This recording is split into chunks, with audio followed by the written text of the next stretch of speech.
Alright, well, welcome back again to another little edit of It's a Dyer thing. Rob, as you all know, for those who have or who are subscribed to my channel, and for those who have not, again, thank you very much for joining on. Please do subscribe if you can. I would totally love the support. What am I doing here today? As you can see right behind me is the absolutely my beautiful WR250X or 290X. I've posted up a couple of videos riding around with Sage and just having some fun in regards to the WR. However, I never did a bike check, so I thought I might as well do one here with you guys now. So yeah, here it is. 2008 WR290X.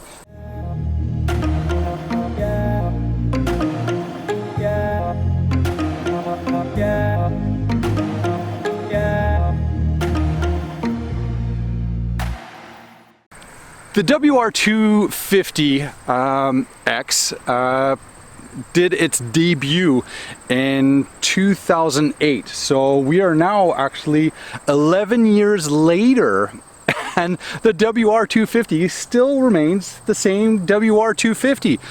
There's been no changes, so I mean the bike is absolutely flawless as it is for the most part. Again, you got to remember it's still the 250, right?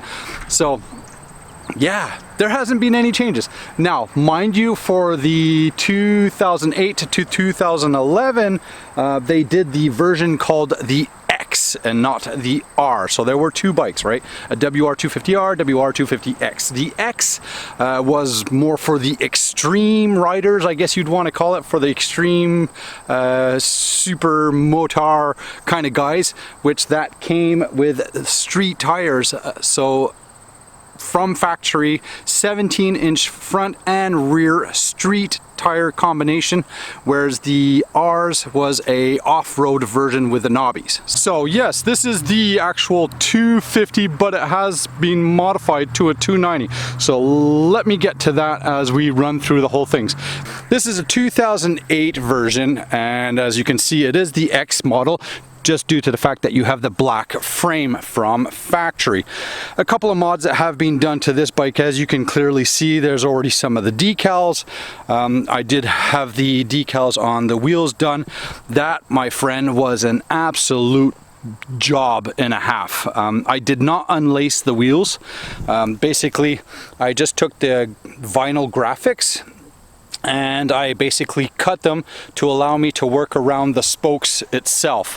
And then from there, we do have the rim, or the what do you call it, the pinstriping on the wheels. Those are reflective white pinstriping. Anyway, so yeah, so decals, really, I'm sure you guys are not really here for the decals or want to know what the decals are all about. But as for the bike itself, this does have a full FMF pipe, which is the Q4 in the back, and the power bomb. Why do they call it the power bomb? Because it's a power bomb. No, anyways, you can you can do your own research as to what it is. I would presume that this this piping itself definitely has some kind of something to do with the back pressure, or how it kind of flows through the chamber just to get a little bit more power out of your engine. While we're talking about power out of the engine, here is actually the Athena kit, which is the actually big bore 290 kit specifically designed for this WR250. So big pipe, big muffler, big engine. We did do the airbox mod, which you don't see in there, and then from that we have the Power Commander USB 3 system set up with mappings. Power Commander does offer quite a few mappings on this bike, and so we did do that. Sprockets and gearing. As some of you may know or may not know, with the stock gearing here on the X version, that was 42 teeth in the back with a 13 teeth in the front, whereas the R version was 12 in the front and then 43 in the back. So again, X is 42 in the back and 13 up front. I swapped it out to a 14 up front where I was doing a lot more street riding. That brought the odometer and the speed to the T. That was GPS'd actual true speed, so it was fantastic, it was perfect. Whereas running it with the 13 tooth up front, sorry, that offsetted it by almost 10%. So anyways, however, by doing that, I didn't lose too much power because again I had so much engine upgrade mods, but I wanted to be a little bit more acceleration and wheelies and stuff like that, right, as I'm getting back into that. So I dropped it back down to a 13 tooth, and I'm still running a 42 in the back, but now I'm actually upgrading that to a 43 in the back. But even with a stock gearing right now of 42-13, I have plenty of authority, a whole lot of pull power. I mean, it would wheelie on throttle, but I want just a little bit more without compromising too much speed. So we'll see what that does as we progress. I'll definitely put some videos in. From that, we did the seat concepts. Oh my God, if any of you guys have a WR250R or X, I'm sure you can relate to this. You really can't go far with a stock seat, and I think for the most part, many of you guys are actually out there searching for different seats or different options. I'll tell you right now, firsthand from myself, the Seat Concepts is absolutely the best seat I have ever used on this WR. I can ride for hours and it makes a world of a difference. So definitely check them out. Seat Concepts, if you're looking for something pretty cool, that's definitely the way to go. From that, we got the license plate holder here. Basically that was just a knockoff that I picked up from eBay or Amazon, what you want to call it. That was quite inexpensive. That came with the, I think it was called R&D Logics. Anyways, don't quote me on that. I'll write down the information down at the bottom so you can just see and get the info from there if you guys are searching up any of the stuff.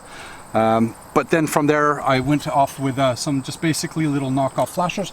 Look how tiny these things are, man. They're absolutely super duper small. They're fantastic. They don't get in the way, and that's like a big plus when you're out riding around, right? So same for the front and for the back. Don't forget, if you are running LED flashers, you will require to have the resistor. You need an LED flasher resistor, otherwise you're going to get that what they refer to as hyper flash. From there, let's see what else we do. I left the rear foot pegs on, but I did powder coat the rear pegs itself, so it does kind of hide, kind of blends in. For the most part, I wasn't sure if I was going to remove it or not, so we're still undecided. The bike, when I got it, it was lowered down. We still had the stock suspension settings and components, so we brought it back up. Just due to the fact that I was bottoming out the bike all the time, but riding it low was really cool. Actually, it was a lot of fun. So from here, yeah, we did something a little bit different, a little bit unique, which definitely is worth mentioning just for the fun of it. These handlebars are definitely not WR stock handlebars, and nor are they any other handlebars that you would kind of find in the store. They actually came from one of my MT-09s. Yeah, I'm running street MT-09 handlebars on this WR. How did I get these actual bars on here, plus having some bar ends and then put the handguards on? Yeah, it's kind of looks complicated, but it really isn't. So what we've done is we've gotten the bar risers, and basically what it does is also sets my standard 7/8 bar to a 1-inch bar. So these are the risers as well as the bar adjusters for a 22 mil, if I recall properly.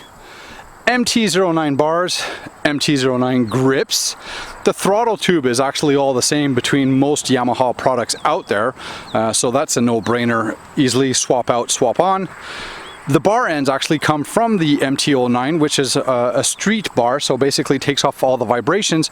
But generally, if you're looking at the bar ends, it's just got an Allen key and it's not threaded in, where here you can see I have this bolt through. So basically what I did is I drilled a hole and threaded it. So now I'm able to put this handguard right into it. So basically that's just your AliExpress handguard, nothing too special there. Did have to do a little bit of deflection, a little bit metal bending and twisting and torquing out just to get this to fit on nice and clean. So again, when you are buying some aftermarket products, you do have to kind of you know, be creative a little bit, right? You gotta be not so worried about getting a little bit of dirt on your hands. We have the stock master cylinder perch, both for front brake and the clutch. We are running some accessory levers here, which I really don't like. It's just not that, I mean, there are shorties, but I don't know, man, there's just no adjustability to them. So the feel of it, I don't feel like I have the authority on it. So what I am going to do, which is my next big mod, is going to be swapping out the levers for an R3. Why an R3? Well, because first off, it's Yamaha product, and I want to keep all Yamaha product, or as most as I can, when it comes to the functions of the bike and the safety features behind it. But because the caliper are very similar in size, and the clutch perches and the master cylinder size is all still very much the same, so it's going to give the same kind of authority without being overpowering if I go with something a little bit bigger.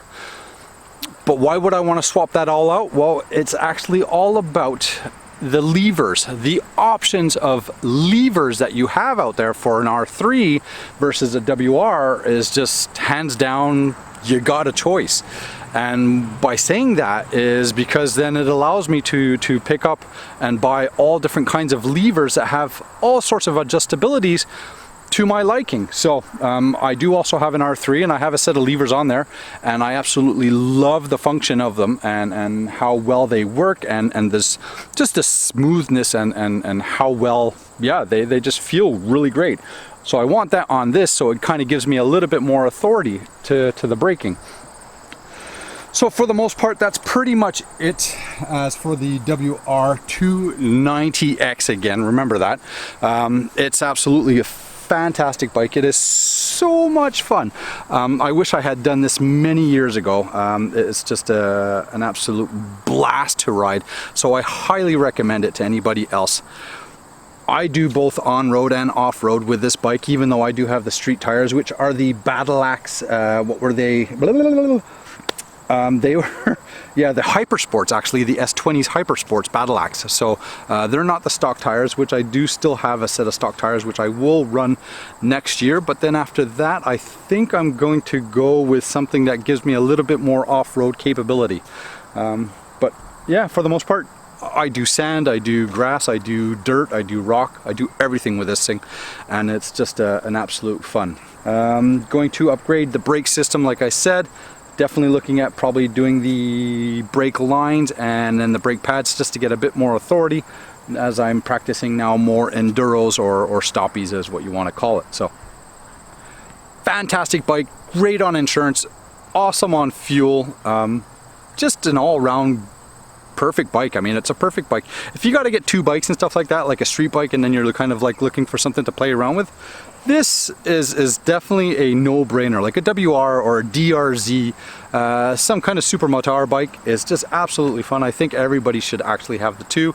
It's just so cool, so fun. So anyways, enough with me talking about this, and I just want to get back out and ride. So again, thank you very much for tuning in, and if you haven't done so, please subscribe, give me some thumbs up, give me any comments that you guys may have, any feedback. If you have any questions, let me know. I will be more than happy to answer all of you guys. Until next time, be safe, be good, have fun. See you guys, take care, peace, bye.